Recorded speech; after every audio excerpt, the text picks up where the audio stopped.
Bonjour, je continue avec la série des aspects.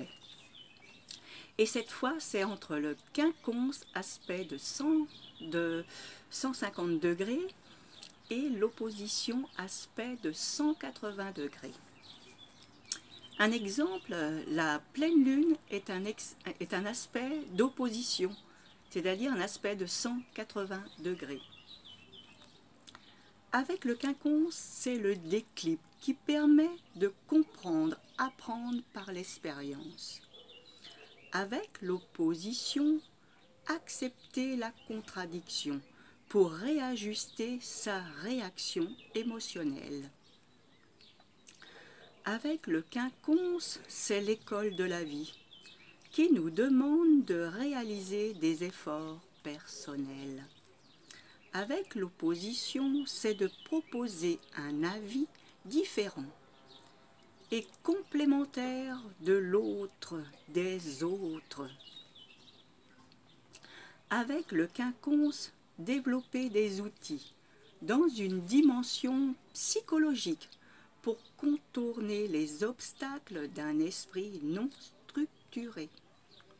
Avec l'opposition, c'est de garder le contrôle émotionnel face aux turbulences extérieures.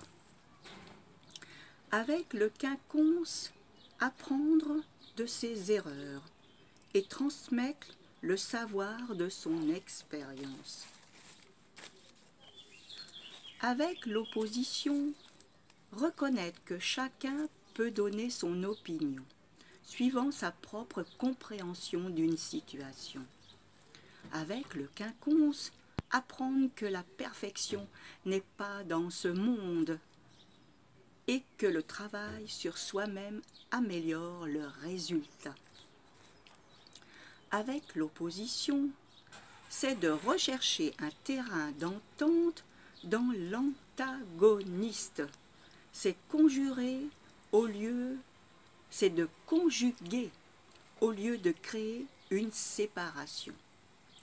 Avec le quinconce, c'est le conditionnement du poisson qui tourne en rond dans son bocal ou alors de trouver une porte de sortie pour chaque problème de conscience. Avec l'opposition, c'est se faire entendre et prendre le temps d'écouter l'autre, c'est donner la parole ou le temps au compromis.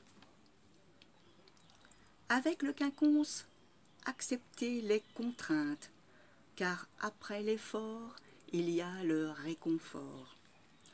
Avec l'opposition, c'est trouver le moment des accords entre deux avis opposés. C'est l'union dans la dualité. Là, tous les aspects que j'ai énumérés, de la conjonction à l'opposition, c'était dans la phase croissante. Ensuite, il y a la phase décroissante. Et la phase décroissante, elle commence avec l'opposition et on revient ensuite au quinconce. Alors là, cette fois, c'est décroissant, le biquintile décroissant, et etc. Il y a des aspects que je n'ai pas mentionnés. C'est le biseptile 102 degrés, le décile 36 degrés et le septile 51 degrés. Vous remarquerez que le biseptile, c'est le double du septile de 51. Fois 2, ça fait 102. Il y a d'autres aspects aussi qu'on peut retrouver, c'est le triseptile. Alors, de 154 degrés, c'est fois 3, c'est-à-dire divisé par 3, ça correspond à un septile de 51 degrés. Il y a le quadrinovile, c'est de 160 degrés, fois 4, c'est-à-dire si on divise par 4, ça fait un ovile de 40 degrés. Il y a les aspects de 15 degrés, c'est-à-dire c'est un mi-point de semi-sextile de 30 degrés. Alors l'aspect de 30 degrés, il peut correspondre aussi au moment du croissant de lune. Vous voyez, juste après la nouvelle lune. C'est-à-dire qu'il est dans le sillon. Il y a aussi l'aspect de 75 degrés. Il représente aussi la facilité entre le sextile et la dureté du carré. C'est le mi-point du quinconce. Vous voyez le quinconce 150 degrés, on le divise par 2, ça fait 75 degrés. Voilà, je voulais vous apporter quelques notes. Qu'est-ce que j'ai dit en d'autres aussi? Il y a un aspect de 165 degrés.